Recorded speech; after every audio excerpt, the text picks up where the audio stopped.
let's ground ourselves. Yeah. We can do that by tapping. Okay, sure. And then we go to the side of the eye. Okay. And then under the eye. Under that, okay. And then below the nose. Yeah, I know this one. And all the acupoints coordinate to an organ. Right. Oh, we have the collarbone. Yeah. Minimum 7 times you need to okay. tap. And then under the arm, just under the armpit. Wow, I feel so relaxed. Lastly, we're here with Leah Martin, and Leah came up to me and we got chatting, and I said, can you help to close off the episode? Because we can think a lot and we can learn a lot. And if it all stays up here in our cerebral, brain, then we're not really implementing it. We're not walking that understanding. And that so often happens in busy lives and busy professional lives. But it truly is amazing to drop it back in to what really matters. And thanks for being with us. Thanks for having me. So can you explain what we just did? So what we were just doing was a series of tapping on acupoints that is a protocol involved in what's called emotional freedom techniques. It's commonly called tapping. Short form, people call it EFT, but not to be confused with EFFT, which is emotional family focused therapy, which is a newer type of group therapy to deal with emotional challenges in family dynamics. Very important, different from EMDR, which people are also talking a lot about these days as a means to help deal with trauma. And I know Dr. Peter Levine, who is groundbreaking in trauma research, really talks about some of the amazing points as well. Does it connect? Does tapping connect with some of his work? Very much so. Yeah, Peter Levine kind of brought into the therapy world the importance of connecting healing to the body. And so this is also what emotional freedom techniques works to do. When we are tapping, we are activating subtle energy systems that are connected to our nervous system.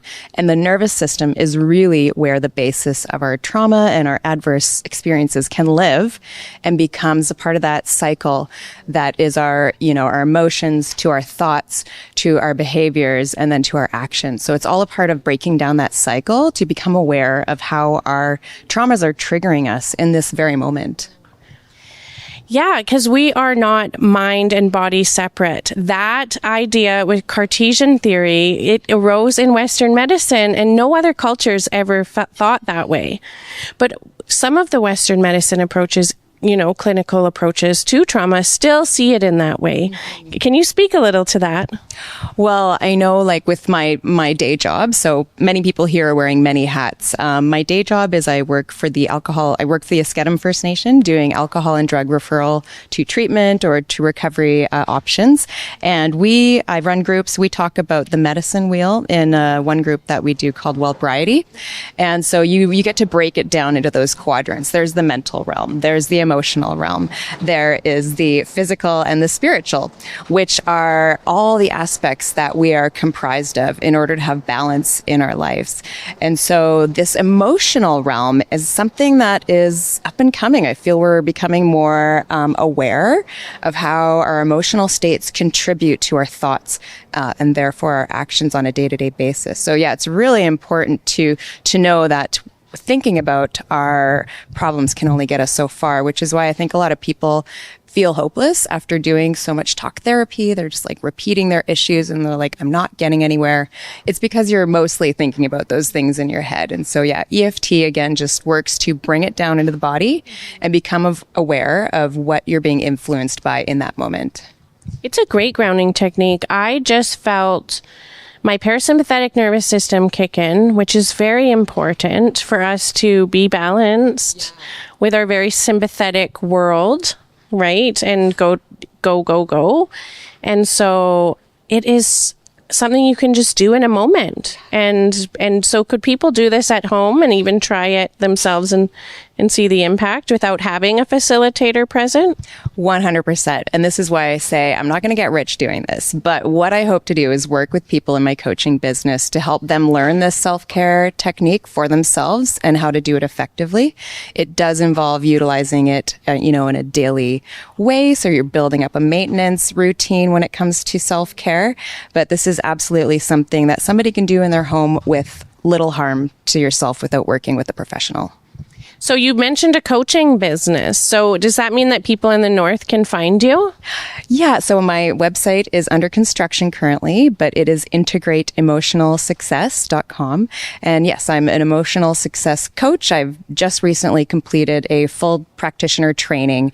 I kind of learned about this technique a few years ago and was dabbling with it and found it really helpful for myself. I don't know if people are adverse to like meditation and things because, meditation's boring or like, what are we doing here? This is an actual physical actions that we can do and sit in meditation and use a prominent thought or challenge that you're being faced with.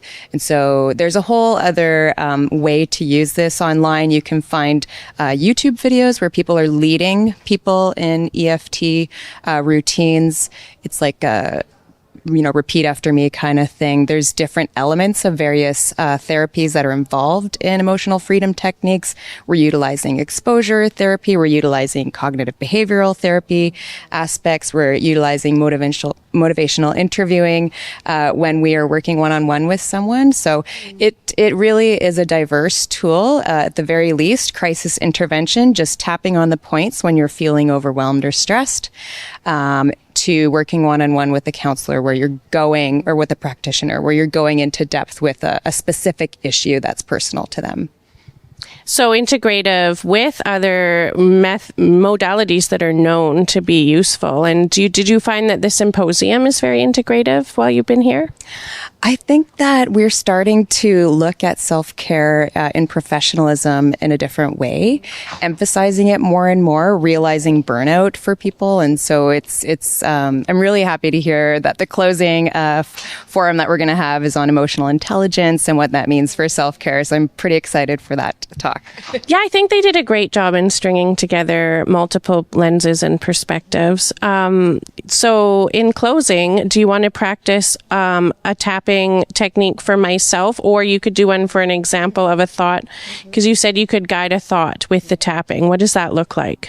So, for example, last night I went back to my hotel room because I was quite overwhelmed with the whole day, everything that we discussed, and my nervous system just felt on edge. I'm like, how am I supposed to relax? So, like a meditation, you can just sit down on the floor on your bed and engage the points. There's 8 main points that are used, and the first one is the eyebrow point. And the second one is the side of the eyes. And you can tap a minimum 7 times or longer, however long it feels good to you, under the eye. Do you think about the thought that you're working on as you're doing it? Yes.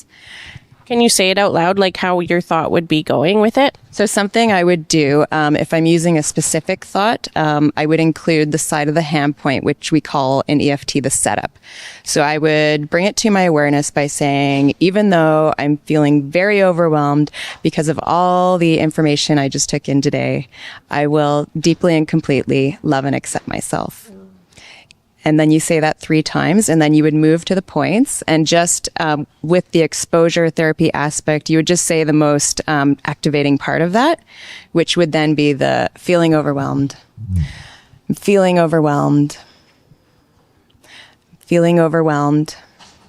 And as you are tapping and saying these statements, bringing it to mind and saying it activates the nervous system. And the idea is that you're bringing safety and calm to your nervous system as you go through this tapping routine. So it helps eliminate that emotional avoidance then, because you're bringing it forward and being with what is, and then recentering a new approach to your nervous system. Very important what you just said, being with what is. We do have a tendency to want to avoid or run away from. The whole point to have emotional success is to integrate these experiences that we're going to be exposed to regardless sometimes. So don't avoid. Our goal is to integrate so that we can move towards living in our window of joy. That's so beautiful. Thanks for your time today. And I think it's also a resilience piece, hey, which is always talked about in mental health. Thanks for your time. Thank you.